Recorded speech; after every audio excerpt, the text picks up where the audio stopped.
អូននេះទៅទៀតនៅភាសាគ្រីឡែនបាទនៅប្រទេសអ៊ីតាលីដែលជាប្រាសាទ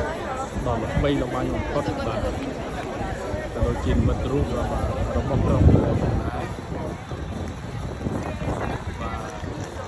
ដោយ158.6 ម៉ែត្របាទគូវា108ម៉ែត្រ Dipende come camminare così ci mettiamo បាទកសាងឆ្នាំ1386ដល់ឆ្នាំ1965បាទប្រាំងពេលជិត600ឆ្នាំបាទហើយនៅជាប់នេះវិញបាទនេះអាគារនេះបាទគឺជាសាមហោស្រុកដាឡាស្កាកន្លែង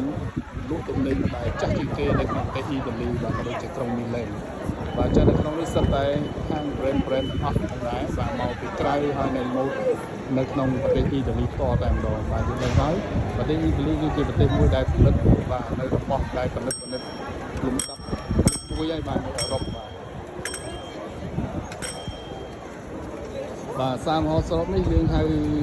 ឈ្មោះមួយទៀតបាទគឺ Galleria Vittorio Emanuele II បាទ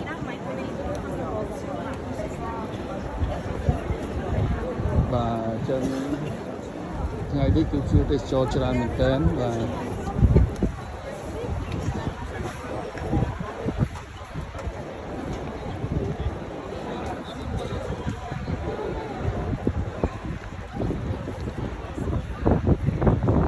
មនុស្សឯងបាទជិះគេបាទគាត់លេង